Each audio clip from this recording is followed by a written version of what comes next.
You're watching Leafs Morning Take with host Nick Alberga and former NHLer Jay Rosehill. The show starts now. What is good, everybody? Happy Tuesday and welcome to the Tuesday edition of Leafs Morning Take. It's Nick Alberga filling in, of course, here with a guest co-host, Carter Hutton. What's up, buddy? How are you? Good to be back. It's been a while. Nice to see your face here, my man. You as well. I was wondering if you or Stewie were ever going to come back to this show. What did I do or say, man? Well, you're going to have me on there, but I was on a big road trip with my son. We went down last weekend to see the Minnesota Wild whoop the Chicago Blackhawks. So he got his first taste of Connor Bedard, and he's got a Connor Bedard jersey, so he was wearing it. He was loving it, and it was 3-0 in the second period. And we're at the concession stand, and as we're walking back, he says, "I'm cheering for the Wild now, Dad," and takes off his jersey. So that is just the kind of fan that I have as a son. That's a pretty impressive heel turn. I know you're a betting guy. It's the first ever Connor versus Connor tonight in Edmonton. McDavid against Bedard. Do they both score in that game?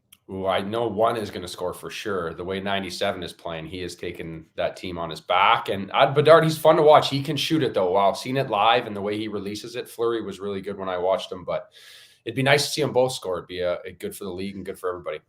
Insane release on Connor Bedard. Looking forward to that one, and have looked forward to the dad's trip. Do you have any dad's trip memories from your time playing? Oh yeah, so many fun times, so many nights out where like you're with your dad and the boys, and it's just like brings you back to childhood too. So I think for me, my dad always talked about the food. Even now, he's just like, "How is there so much food?" And then every time I'd be with him, he'd just keep eating. He'd tell me how hungry he was. They had food at the game. They brought me here, and then you're on the plane, and it's nice getting the dads, especially liquored up a little bit too. And then you hear some stories, and they end up with a few late nights, and they're usually hurting the next day. So I'm sure that'll happen again for the Leafs dads here. Man, I've heard so many stories about the spread on National League planes. That's probably what excites me the most out of anything on a dad's trip is like, what am I eating? So I'm right there with your old man, because that's first and foremost like the biggest question I ask on a daily basis. What are we eating? What's the best thing you ever ate in the NHL? Like, is there one thing you can pinpoint, say, man, this was just so good? Oh, I don't know. I think for me, it was like the sushi I got exposed to, like these restaurants in big cities where it's like I had this thought of what sushi was when I was in college and I had no money and I had no culture. All you can eat sushi, man, the best. Yeah, right. So that was it. Then all of a sudden I'm at these crazy restaurants and different things. I think that was probably my main, and just these restaurants, right? That was always my favorite. These big cities. That's why I used to have such a hard time with these young guys that wouldn't come out and they'd sit in their room and play video games. I'm like, you don't need to come out and get drunk and do whatever. Just come, let's go enjoy a meal and get to see part of, North America that you might not see with the access we had, In 40 years from now, it's going to be pretty incredible for us to share stories how there used to be all you can eat sushi, because I think those are dying, man. They're absolutely dying. Like I had a routine with a buddy. I'd go up to visit him in Guelph, Ontario, and we go to Trapper's Alley, which was this dungy, grungy, disgusting shithole of a bar. But that's the sidebar in the story. We would go for sushi, or we go for an afternoon workout. We go in the sauna, and then we'd mow on sushi. All you can eat sushi. But that's a thing of a past. I go for sushi now, guaranteed.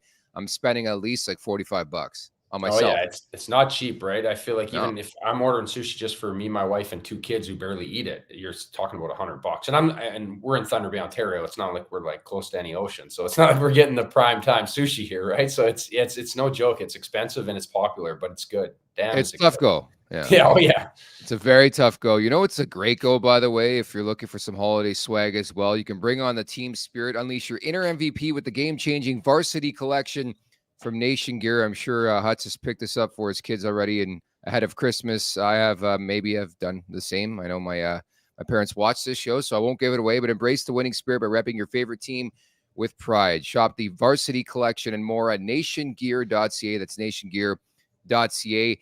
At the Leafs Nation 401 is where you could subscribe to this YouTube show. So if you're watching right now and have some thoughts on the game, well, first and foremost, chime in. But 2, please hit us with a subscription, like, comment. Leafs Morning Take wherever you find your podcast as well. Leave us a review, whatever you want to do to support the show, right, Hutz? We're building this thing. That's it. We're trying to grow it. I'm only here I'm in the bullpen waiting, buddy, but I love it. It's growing and it's good, and it's lots of good content, right? And that's what, we work hard at this. So it's nice to get a little appreciation from hearing from the fans and knowing what they want as well. Do you defer as much money on your Nation Network contract as Shohei Ohtani did with the Dodgers, or? That was insane, right? Like that, I was just instantly just my investment mind. It's just the time value of that money is crazy. Like think how much money he's actually giving up by doing that. It's wild. And I love it, but man, that is just so much money to think about. It's insane. Well, you know what's going to happen now? They're going to get the Yamamoto guy. I know this is a hockey show, but still, I think it correlates to this market. It correlates to the whole John Tavares story and the fact that it felt like Blue Jays fans had Shohei Ohtani on Friday, and now he signs this contract. And you know what's funny about this whole thing? It's something the Leafs would do, right? Like how many times the Leafs taken heat in the last 15 years for a contract they put together where people are like, well, that a $15 million signing bonus on July 1st. Like it reminds me a lot of that. It's a creative way to do business, but I think it's also intriguing that, some backup goalies in the NHL are going to make more than Shohei Ohtani the next 10 years or whatever it is. I know it's actually crazy to think about. I always remember when we used to do money on the board, right? You guys know that. So you're playing a big game and Shea Weber had that big contract with Philly and he got his he had his $13 million signing bonus from the Flyers. So he'd get it on July 1st. And then during the season, he was making $1 million a year. So we'd be playing the Flyers or we'd be playing wherever. Be like, Webby, put up money on the board. Boy, I'm only making $1 million a year. I don't know if I can put money up. Eh? Like, yeah, okay, buddy, fuck you. You just got your $13 million check. Go put some money up. But it was always a good play by him. The two standouts in hockey, the Shea Weber contract and the Ilya Kovalchuk contract. I think that went on for 3,000 years. And Lou Lamoriello putting that together with the New Jersey Devils. So, yeah, we'll see what's in store, obviously, for Shohei Ohtani and the Dodgers and also the Maple Leafs moving forward. Brought to you by DoorDash. It's time for the appetizer. For a limited time, our listeners can get 25% off up to $10 in value and 0 delivery fees on their first order of $15 or more when you download the DoorDash app. Enter code NATION25. That's code NATION25 in uppercase for 25% off your first order with DoorDash. Offer valid in Canada, subject to change. Terms apply. So I don't want to bury the lead. The biggest story on the night wasn't the result of the hockey game. John Tavares. I thought it was phenomenal. The setting, the theatrics, the dad's trip. So his dad Joe's in the building. The way he gets his 1,000th point on Morgan Riley's goal and the celebration. Everybody coming from the bench. I know there's going to be those naysayers with anything that happens in any walk of life, but this guy is an elite company. 98th player, Hutz, in NHL history to hit 1,000 points. That is nothing to sneeze at.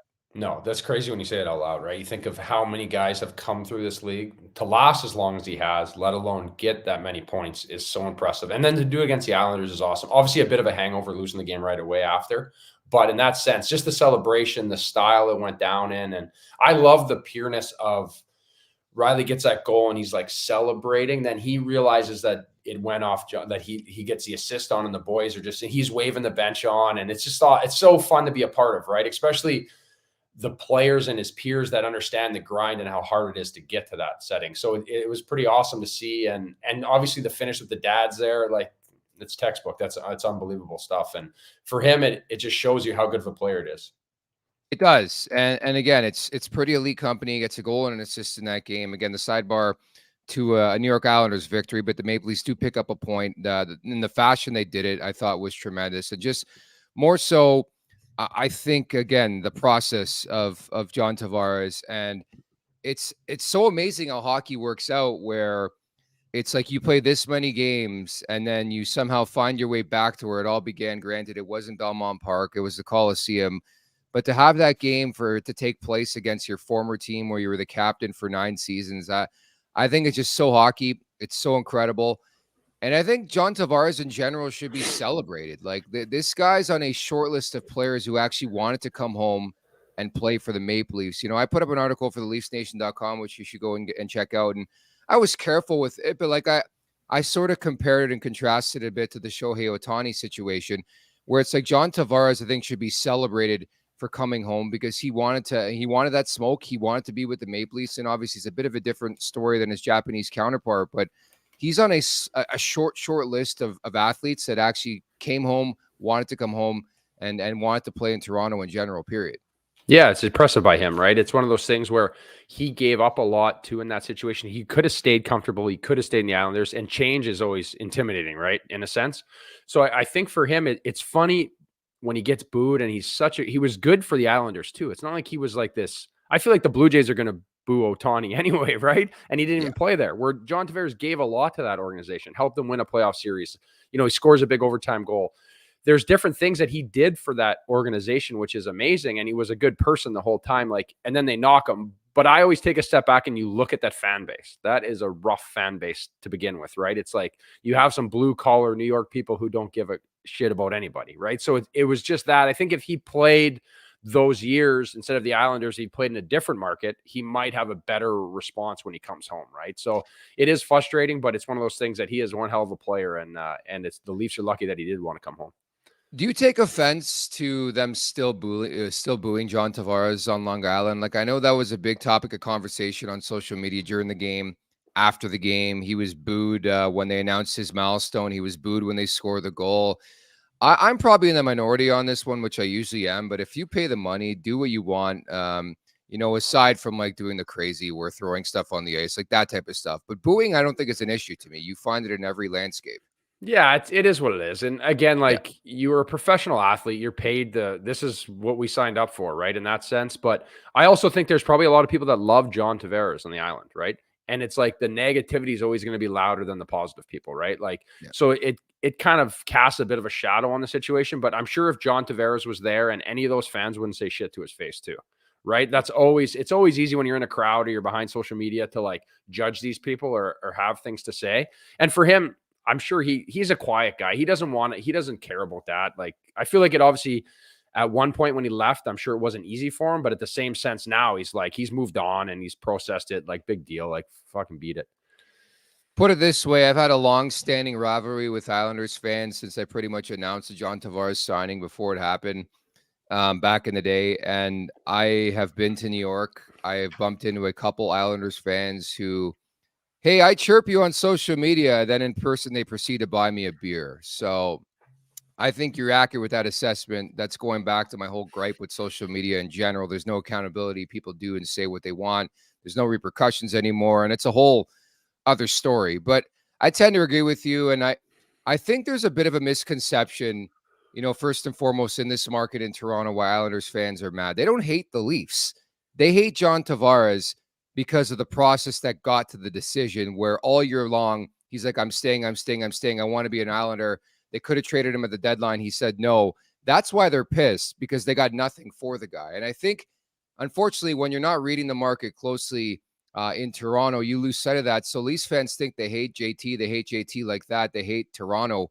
It's a bit of that, but it's mostly about the way JT handled that whole situation on Long Island is why it's producing that type of backlash like 6 years into it, you know? Yeah. And that's one thing that's always tough with these situations is you never know exactly what went down behind the scenes. You know, what was he going through? What was the process like?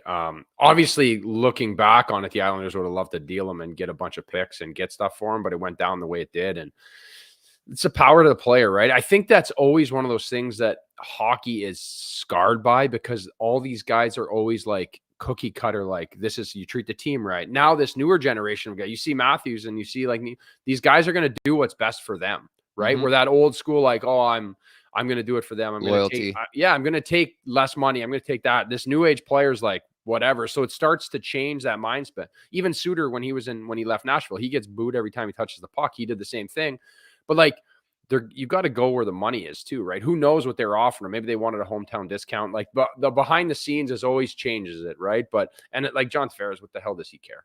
I don't know. The irony of it all, like obviously it's a bit different, but like I think John Tavares started all this, where players are making crazy decisions to leave. Like you're right, like, and the fascinating thing to me is like John Tavares is not that type of guy. I mean, if you've spoken to the guy or covered him in his career, like he's not that type of guy.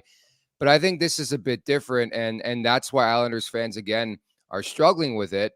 They can't come to grips with the fact that the guy wanted to come home, but it's not about that. I really do feel, and you read articles and talk to people there, it's more about the process and how it went down. Like, it could have been handled a different way in their viewpoint, and that's why they're raining down with the booze. And it is what it is. Like, I'm not going to lose sleep over that. I mean, I think in general, if you were to ask John Tavares, would he make that decision again, he would say yes. Like, I truly feel like he has lived up to expectation in Toronto. I think he's perfect for this market. I think wearing that C is perfect for that guy. Nothing phases him. He doesn't get too high. He doesn't get too low. Yeah, he's definitely a leader, right? You see the way he handles himself. He's been exposed to so many things, right? He's got 1,000 points in the NHL. That's actually crazy when you think about it, what he's done consistently, time in, time out. And he's made guys players too. You think about like Okposo getting his big ticket, right? To Buffalo. Playing with JT made a huge difference, right? This guy makes guys around him better. And the way he is as a person and a leader and the way he carries himself, he's like the ultimate pro, right? You see him, he just like prepares. He's like quietly just goes about his business. And every night, he finds him for 1,000 points. He shows up on the score sheet sometimes quietly. You don't even know he exists out there, but he gets the job done. Consummate professional, 10th active player to hit 1K, by the way. Again, 98th player, 1,000 points. Pretty epic stuff. I went over the numbers too. This guy's been a point per game player his entire career. He's got like 377 points in 384 career games as a Maple Leaf. Like, he's a consummate pro. He's a model of consistency. So hats off to John Tavares. I love the reaction by his old man too. Like, I thought that was a cherry on top. Like, his dad was at a loss for words. And I don't know if you saw, like, right before the final minute and a half, they panned to his dad. Great ISO shots by the TV crew there. But his dad muttered something like, "Hey, John, now's the time," something like that. Like, if you read his word, like, I thought that was epic. And then JT goes ahead, tips the puck to Morgan Rielly. And it was like a picture perfect story, aside from the fact that they lost the game. But I think when he looks back at it in years, I don't think he's going to remember the result of the game. No, I don't think so, right? It's just being able to be there in attendance against Long Island, a team that's been shitting on his son now. Like, I'm sure there's bad blood there too. I remember every time one announcer would talk shit about me, my mom still hates him to this day, right? So like, it's different when it's like, that's his little guy, right? You think I'm getting that 1,000 point, being in attendance, and I'm sure that was on the edge of their seat, right? It wasn't like it was in the second period with 7 minutes to go, right? It was on the closing in the game. They get the extra point. It was pretty exciting, and then seeing Marner's old man too, like, what was that? That was insane. And like, Marner just made a hell of a play too. Like, Marner makes that play to get it up to the point, and he's just sitting there like stone cold. Like, that is like that typical terrible hockey dad. Like, oh my God, I know he didn't have the best game, but like, come on, man, just enjoy it. He's made his money there. Just have fun with it. It's crazy. It just lives up to the storylines, the narratives, and that is going to be one hell of a negotiation. The Leafs and Paul Marner, not even Mitch Marner. And we all thought Michael Nylander was bad. Just wait. Like, and if you don't know what we're referencing, go back and check out the John Tavares goal. And Joe Tavares is celebrating. And right beside Joe Tavares is Paul Marner, the father of Mitch Marner, the much maligned Paul Marner, by the way. And a stone cold face. There's 6.4 seconds left on the clock. The Leafs have tied the game. And then you look at the box score, and Marner's not on it, picking up an assist, and there's your answer, I think. I don't want to speculate, but I don't know how you react to that in that type of moment. I really don't. Oh, it's so selfish, right? Like, just be happy. Like, it's honestly the same shit that goes on in the like youth rinks too. Like, did you score? Did you get a point? Did you? No, like, your team, you're part of a team. It's a thing. Like, it's wild, mind blowing to me to act that way in the NHL when things are, your son's made his money. He's going to never have to, like, he's got like going to have generational money. Like, what are you, who cares? Just be excited. Enjoy the moment with like his father seeing his kid do that. Cause your kid's going to get there too. Right. It's just such like just shitty people, man. That's tough. Very tough. And again, those negotiations as early as July 1st are going to be very, very interesting. For everybody who thought Michael Nylander is going to play hardball, you don't think Mitch Marner's camp's going to play hardball on the next contract, even though he's from Toronto. And I guess we're back passing on breakaways again, man. Like, if there's one player I want to see just, simplify the game, because I think he's been a train wreck defensively. We're going to get to that conversation in mere moments too. But like, Mitch Marner gets a second breakaway in the first period and does the drop pass. Mind you, it's worked before, but you're facing one of the best goaltenders on the planet. You are Mitch Marner, one of the more elite players in the league. What are you doing? And never mind, it's Tyler Bertuzzi. Like, I thought it was a weird way to figure things out on a breakaway. What'd you see? Yeah, I didn't love it either. Like, when you get your looks, you got to take them, especially against a goalie like that. We know how good he is. And it's not like you're caught off guard. I get they get caught up in the moment sometimes, and he's used to making these extra plays, but you have to take your looks when you get them. And you look at some of the big saves he made, late in the game, during the game, like Noah Gregor had a good chance. I know everyone thought he went wide. He made a save on that. That was a heck of a save. Then even late where he makes that save on Yarncroc, and then the rebound goes to Matthews, makes another crazy save. you got to get your looks in when you can. Like, don't be too cute against guys like that, because you look at the way the tying goal goes in, it's just a puck on the net and there's chaos. You have to, if he's going to see it, he's going to stop it. This guy is so good, right? So it's one of those things where just sometimes you got to simplify your game, right? You want to get to that playoff style hockey, and like the tying goal is what it wants. Pucks to the net, traffic, chaos, create rebounds. Ultimately, I think there was a couple things that cost the Leafs. Like, again, the underlying story here is that they lose the game. Bo Horvat scores an OT. They pick up a point. I thought it was a mixed bag of a game. It was pretty much reminiscent of the first 25 games in general of this season for this Maple Leafs team. Like, the egregious D-zone turnovers. I guess the positive note is that these things are fixable, but the scary thing is that it's their elite players making these mistakes, namely Austin Matthews and Mitch Marner. They're good for like 2 a game right now. And on top of that, you just talked about the goaltending. I thought Sorokin stood tall, man. Like, he was obviously a big reason why the Leafs didn't tie it sooner in the third period. He is their form of Mariano Rivera. I can't say the same about Ilya Samsonov. I'm no goalie expert, so I'll leave it to you. He surrenders 4 on 30 on Monday night.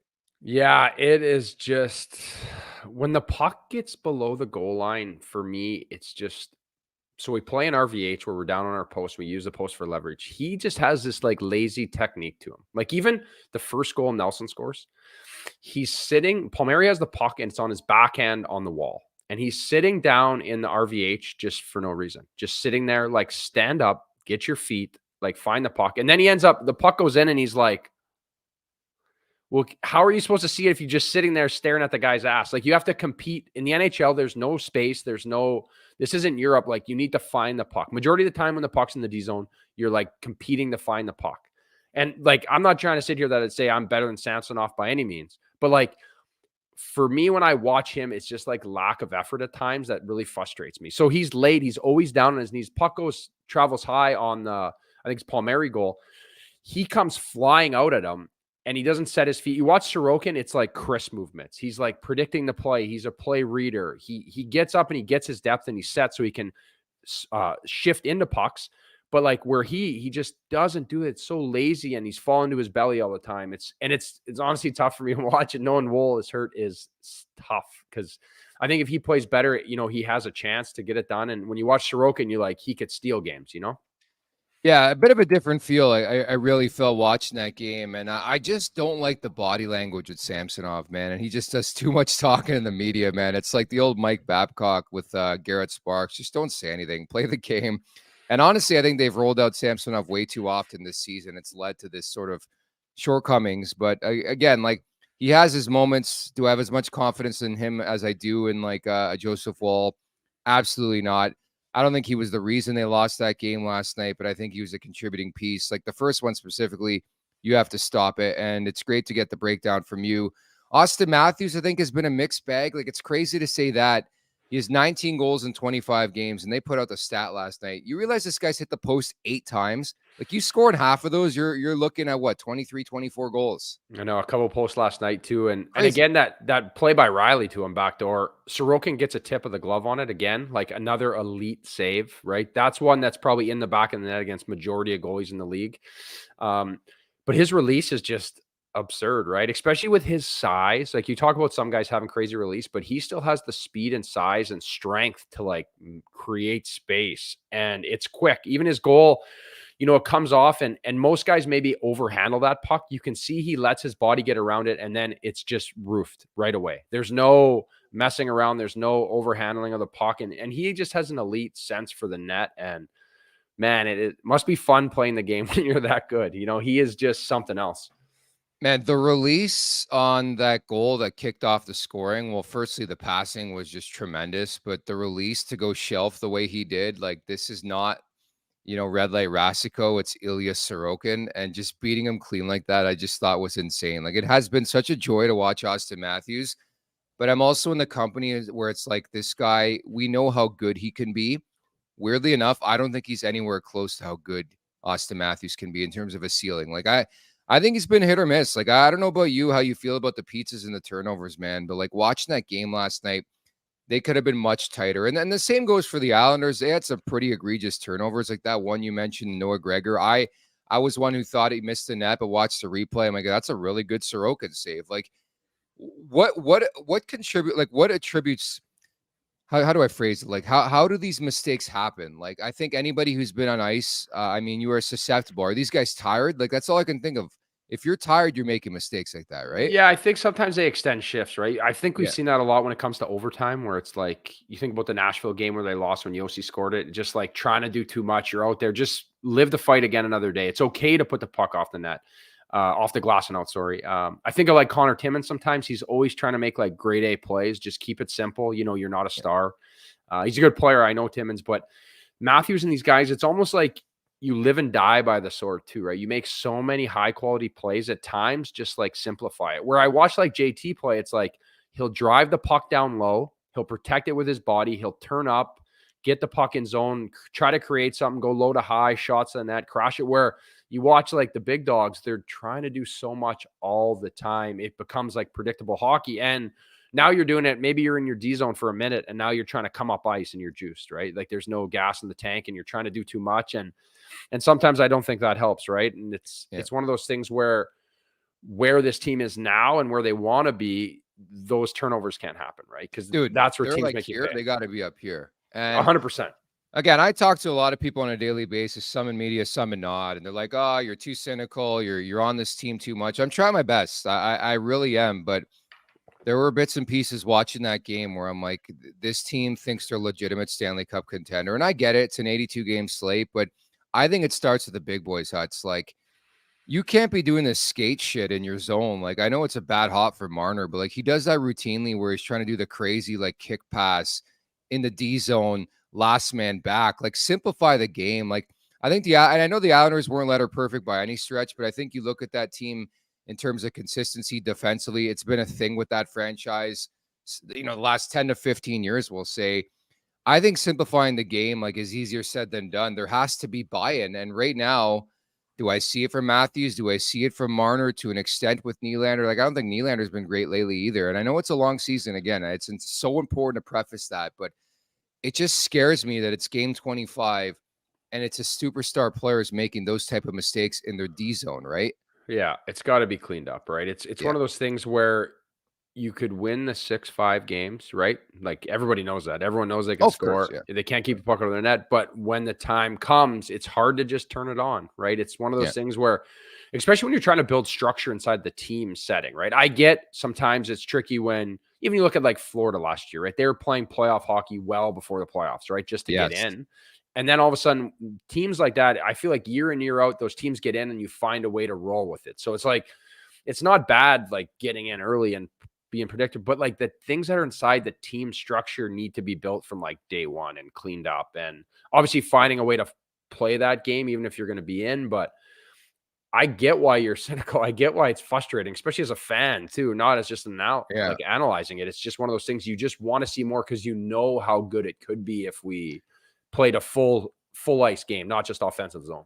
Well, that's exactly it. You just know how good this team truly can be. And just to have this hope that it could all just click in ultimately, I just think is tough way to look at it. But again, it's only game 25, game 26 coming up tonight on Broadway. Wendy's is letting you win real food with your fantasy teams this year with the Wendy's Daily Face-Off Survivor Pool. Sign up to play the Daily Face-Off Survivor Pool to win weekly prizes like the new chicken strips and French toast sticks from Wendy's and the Wendy's app. Head on over to dailyfaceoffsurvivor.com to play today. So it's a back-to-back, and we're more than likely going to see Martin Jones's first start as a Toronto Maple Leaf. What's your read on that? That's a tough building to begin with. Never mind how good the New York Rangers have been this season, 19-6-1 in the campaign. Yeah, well, the good thing is he's got a lot of experience, right? He's played a lot of big games, and it's not like he's just some rookie getting thrown in the pipes here. But at the same time, you haven't played in a while. He's been sitting on the bench just backing up. Being in the American League, you get if the NHL things move a little quicker. Mm-hmm. But I like this, right? I think that's why you sign a guy like Martin Jones for cheap money, that he has the experience, he can come in a pinch. And I don't think it's like scary. To me, it's not scary. He's manageable. He was decent last year in Seattle. He's had some really good seasons. He brought San Jose to the Stanley Cup. I think it's a different time for Martin Jones from when he was that guy and he was the big dog, and the game has changed. It's opened up a ton, but he is a guy for me who manages the crease well. Like, he doesn't move a ton. So he always gives himself a chance, right? I don't love the fact. I don't think we want to be riding him too much. We want to get Wall back, but it'll be interesting to see because the Rangers, this team is dynamite. And how about Jonathan Quick too on the other end? We won't see him. We won't see him tonight, but he is insane. I am jealous. I thought that guy was finished. Like, I think people forget he was like the 4th stringer for the Vegas Golden Knights last year when he won the cup. Like, he was in the press box when they won the cup, and now all of a sudden the Rangers have this impeccable backhand backup, I should say, to Shesterkin. Like, he still hasn't lost in regulation. Again, it sounds like it's going to be Shesterkin in this game for the New York Rangers. But I want to ask you in general, like, I mean, you made a living off games like this. Like, it's a tough spot to be in. The backup. What's the biggest key you feel for Martin Jones and the Maple Leafs tonight on the back-to-back? You emotional high from last night to go to this one. Yeah, it's tough, right? Because you have to kind of come out flying. You're going to get tested as a goalie, right? And these were games that I played in, right? I feel like this was always my start. It was more trying to get in the game and just be going, right? I almost like overemphasized warm-ups at times, especially say a lot of times when I was in Nashville and I'd get games like this or when I was backing up wherever, you got 2 weeks in between starts. It's like, how do I get my brain right? So in the morning, I'd be like, moving, because sometimes you go to the rink for a pregame skate and it's not a pregame skate. Everyone else is getting the day off, but you might go in for shots with a few extras. But how am I making a game like to be ready to go? And for me, it was between your ears. Everything, it was like almost, I would instill a self of like cockiness in my head, right? Like I'm the man. I'm going to play so good tonight. And then warm-ups is like intense. And then as the game starts, all of a sudden you get that first save in you and then things start rolling where if you aren't ready to start in a game like this, you could be down 3 quickly, right? Because this team is going to come out flying. And majority of teams, I find the grind for them gets on later. Like, so the Leafs, usually if you've played the night before, sometimes I find you can start quicker. It's almost like you're in that rhythm. But as a goalie, like you give up 1, teams are quick to sell it out, right? The boys are tired and like they don't want to be down 3 and try to make a comeback on a back-to-back. And I think the good thing is here, I know a lot's made of travel in back-to-backs, but like you're going Long Island to Broadway. I mean, I know traffic's crazy in New York, but like, I don't think it's that big of a deal. But I always wondered if like I were a backup goaltender, how I guess you embrace your role, right? Like my wonder would be like, hey, why do I always get the shitty part of the schedule? I guess you know your role as a backup goaltender, but it's like, fuck, like, why don't I get the guys fresh? Like, why don't I get them in those type of spots? But you sort of use that to your advantage and motivation, I guess. Yeah, it is one of those things. You have to accept it, right? This is like the job you chose. This is your life, right? When I played for Laviolette, who's with the Rangers now in Nashville, he was always, we want to ice our best lineup on the front of a back-to-back. So he would get that game. And then sometimes if we lost a back-to-back, I wouldn't even play the next one, right? It was just one of those things where they had the feel. And I think as a goalie, you have to get rid of that like poor me mindset. Because it's easy to be like, oh, well, it's not, I haven't played in 2 weeks. Oh, I got the shitty start. I got to play the back-to-back. Well, it's like, but nobody cares because somebody else is going to do it and not complain about it and get the job done. So sometimes it's like being your own worst enemy can really hinder your game. So being able to find that positive mindset of just like, even nights where I felt brutal, like getting to the game and just like convincing myself mentally that like, no matter who I was playing. And I've had some tough games at MSG against like Lundqvist where it's like, I was outmatched and you find a way to win, right? Like, or you find a way to keep your team in the game to get a point or do whatever. And it might not be a whole 60 minutes of work. Maybe you give up a goal early or whatever it is, but a few timely saves can change the whole momentum of a hockey game. You know what's funny? It's like the Leafs play Sorokin on Monday night, then they play Shesterkin on Tuesday. Does that worry me? No. Because the Leafs do worse against like the no-name goaltenders than they do the elite goaltenders. Like they could easily go in there and score 5 on Shesterkin tonight, and I wouldn't be stunned at all. Yeah, I know sometimes it does have that, right? I feel like over time you've noticed that, right? It's like you're playing someone and you're like, oh no, here we go. This is the guy who's got 10 career games in the NHL over 4 years, and he puts up like stops 40 and beats them, right? Yeah. I don't know if that's like a mental standpoint or what that is. If maybe you like, I don't know, you like let up or what it is, but it seems more common than not. Donnie Does Dishes writes in, will Willie take the New York subway to the game? I don't know, man. I am sick and tired of these fucking TTC commercials already. I know they've been airing for like 2 weeks. I get it. The guy took the TTC once. He's a rock star. He calls his family on there, I'm sure, but it's time to ice those babies, man. I'm done. I'm over it. Yeah, it's tough, right? I'd assume he's taking the bus to the rink. I'd assume what happened last night, if you're playing the Islanders, they stayed in New York City. That's usually what we would do, is like you travel from there and then just have your hub in New York, because nobody wants to go stay out in Long Island, trust me. And the day rooms they have there, bad. That is a bad NHL spot. New York City is showtime. Well, hopefully there's no Islanders fans watching or listening, because they're going to come after you at Carter Hutton 4, by the way, on social media. But yeah, I heard it is pretty much like a sewage dump out there, so I'm not shocked at all. Broadway, a bit different. I always like watching these games, man. The Rangers are dialed in. Like, Artemi Panarin's been outstanding. They got Vinny Trocheck in the mix. Blake Wheeler's there on a 1-year deal. They got Adam Fox in the back end. It really is a measuring stick game. And is this a scheduled loss, in your opinion? Like, I'm trying to formulate a storyline in my head. Like, the Leafs are a massive underdog in this game, right? But would I be stunned again if Toronto goes into this one and beats the New York Rangers? Probably not. And that maybe just speaks volumes to how I feel about this team in general right now. I don't know what I'm going to get, but they need to rise up. I think it actually benefits them that Martin Jones really hasn't played in this league in the last 6 months. We'll say, like, it's just going to be his first start of the NHL season here as a Maple Leaf. I think it benefits him because they have no tape on this guy, and they do have tape in the past. But it seems like always, teams don't do well in general. We just talked about it. Don't do well in general against guys who haven't been seen or haven't played very much. No, I think that helps too, right? Just being fresh. And for him, he's going to be inspired to play well too, right? Like, he's a talented goalie. It's not like he's just like some beer league guy. It's not like he's a Zamboni driver coming in here to beat them. But, it's one of those things where it's like he's still a really good goalie, right? So he could get hot and play well at the right time and be inspired to play well, especially with like Wool's, the severity of his injury. You might be counting on Jones a bunch more, but I definitely agree with the Jekyll and Hyde of the situation of like what team shows up here. Where like you'd have to say back to back, Martin Jones getting his first start of the year, like Rangers are heavy favorite, especially Shesterkin started. Everything's setting up well, but at the same time, man, with this team, like they could honestly they could raffle off 6. It could be 6-1 or something. Like, who knows? But at the same time, it's going to be a good measuring stick for them with Jones, and like how rushed are they with Joseph Woll? What's your read on the crease right now? So 25 games in, obviously that's the big story of the last week is Joseph Woll, high ankle sprain. They're calling it week to week. I wouldn't be stunned if this guy doesn't return sometime in January, mid-January.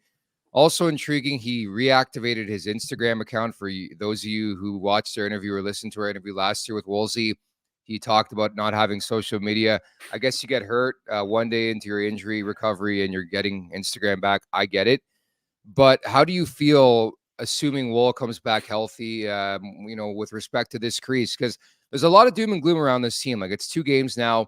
They're 1-0-1 without Joseph Woll.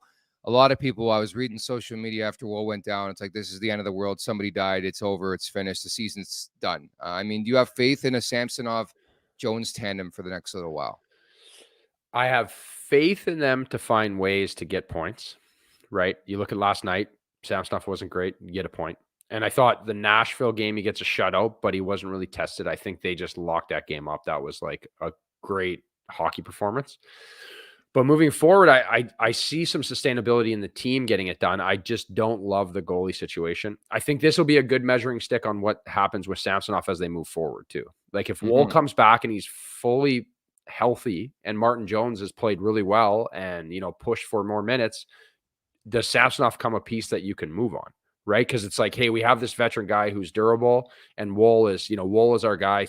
Jones can play every night, or he can play on 2 weeks rest. We have a better situation here where Samsonov seems more high maintenance in the sense of even this illness being like, was this like just a reset button? Like, hey, go away from the team, like, go walk your cat like Jack and have a break. So it's just interesting to see how they manage this situation. And for me, I don't love the way Samsonov has been playing all year. Like, he had spurts of it, but he hasn't been the same guy. I thought a lot lazier and sloppier than his game was last year in the playoffs for sure.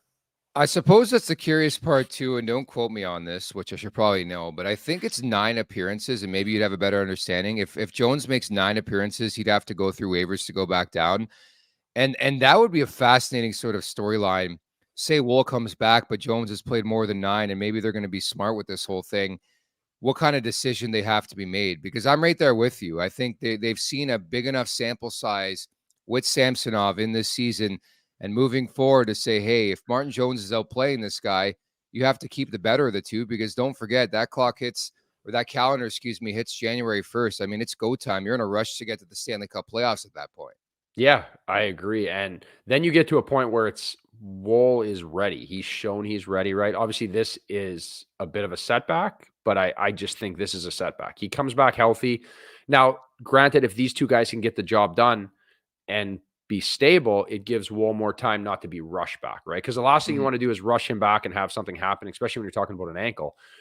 But I believe what they've done with Wool has been unbelievable. Just his development and the way they've protected him and the way they've let him, get time in the American League, take some bumps and bruises, and kind of develop into this NHL high-quality goalie, where you see some other teams rush these young guys and then you have bad results. You have these guys that are kind of shell-shocked. So it'll be interesting to see what happens, especially with that 9-game limit. But I think for them, this is why they had Martin Jones, and this is exactly what they want, right? If this happens, they know they have a guy that has experience. They're not calling somebody up who's going to be in over their heads. And Martin, I think, will be fine in the situation. You need that insurance sometimes. And as somebody who covered this team and a couple years back, name of the pandemic, where they had to go through 5, 6, 7 guys, like it just, even Carter Hutton was one of those names, I think, as a paper transaction. You retired as a Leaf, right? I am. Yeah. I retired as a Leaf. Same idea. I came in, the plan was a paper transaction at the start. And then when Mrazek got hurt his groin, that's when they were like, hey, you're coming. And then I started kind of getting ready to play. It never panned out, but I'm a Leaf for life now. Yeah, pretty much. I mean, you do a Leaf show, you cover this team, but that's my wonder in general with the position, how volatile it's become. And the mental aspect of the game too. Like we're seeing it with Jack Campbell in Edmonton. We saw it in Toronto. I think there's a mental aspect with Ilya Samsonov. I think the majority of goaltenders are dealing with something mentally, right? It's how you persevere through that, right? It's such a tough position to play. Like there's a reason why people always say, there's an old saying, never want my kid to be a goalie. And I mean, you lived through it, right? Yeah, for sure. It's a lot, right? And it's one of those things that just like a small line for error, right? Like you could be so dialed in and be playing so well where even you talk about hitting the post yesterday, a couple of shots go off the post for Sorokin where like all of a sudden both those shots go in and now you gave up 5 goals and now it's a bad night, right? Yeah. And now all of a sudden it's like, well, I've been playing bad lately. So it's such a fine line where you see a lot of guys that have had success one year, the next year they struggle, right? You look at Binnington last year was brutal. Now he's playing well. You look at Vejmelka in Arizona where he was like the next big thing, right? He's been unbelievable. This year he's been struggling and Ingram's taken over. So it's always like this flip flop. And that's why goalie contracts are always so tricky, right? Outside of like, there's a handful of guys that are just you kind of know what you're going to get each year, right? They're pretty solid. And other than that, it's like, who's playing well at the right time? Like I know the Kings are well, but look at Cam Talbot this year. Like he's a guy that like most teams wouldn't even want to touch. And now it's like arguably like one of the better goalies in the league. Is that a product of the team or is that just like a mix of everything coming together, right?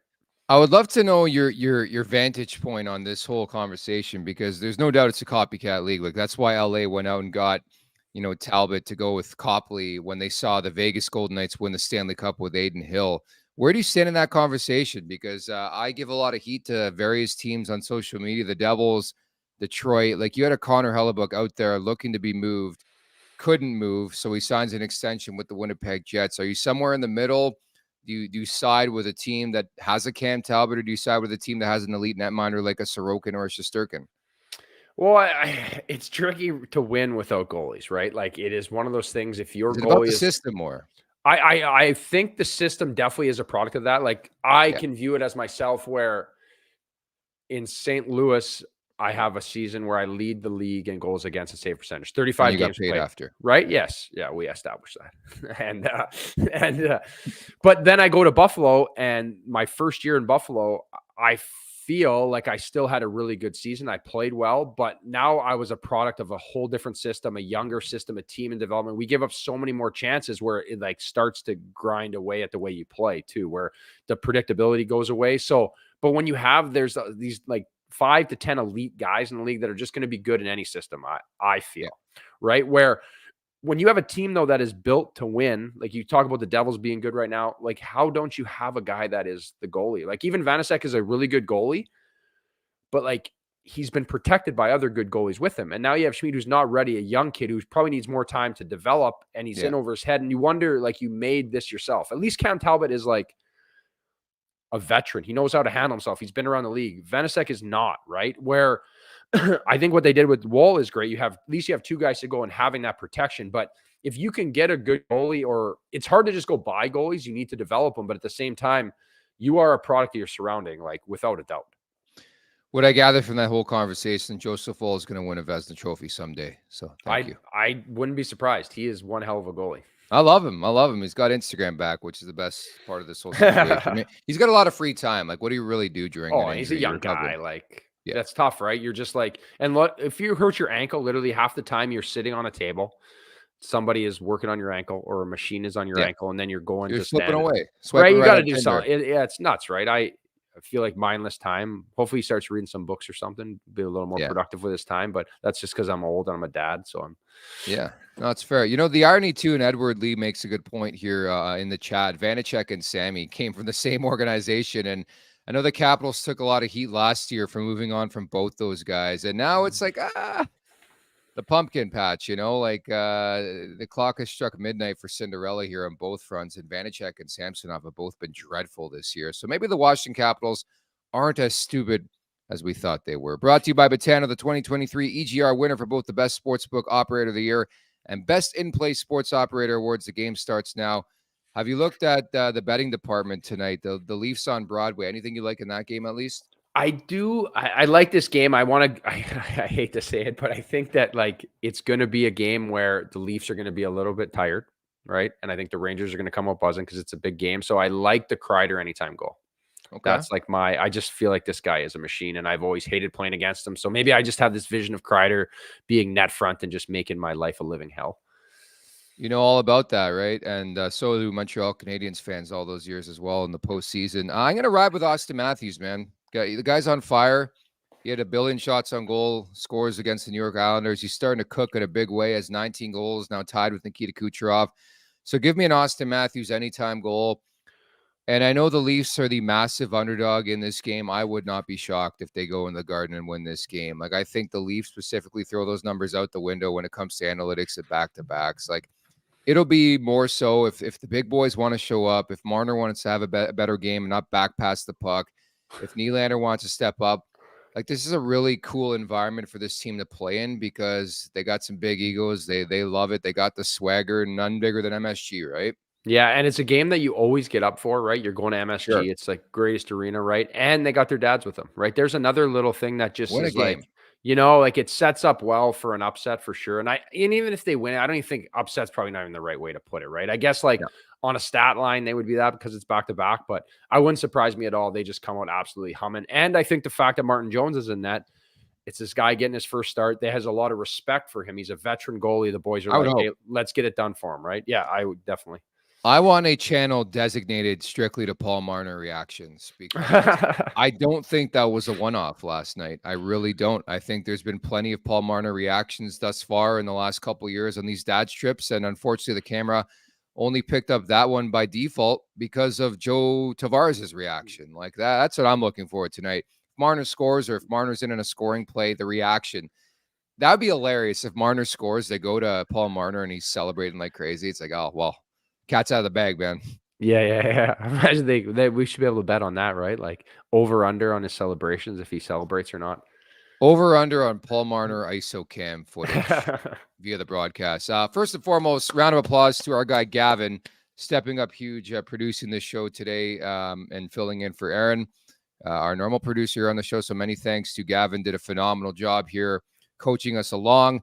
Everybody in the chat, you guys were fantastic at the Leafs Nation 401, where you could subscribe, leave us a like, review, search Leafs Morning Take wherever you find your podcast as well. And Huts, you were phenomenal as well. I'm very intrigued to see what Leafs team comes out against the New York Rangers here.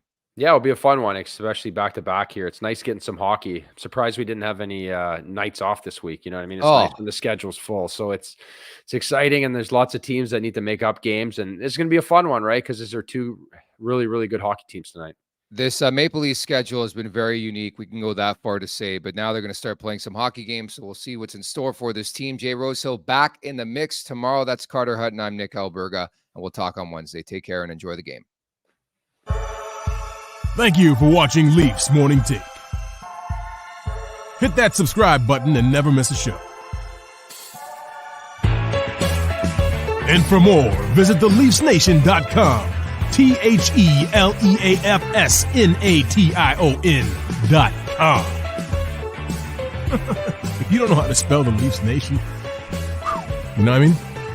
But hey, sometimes you never know.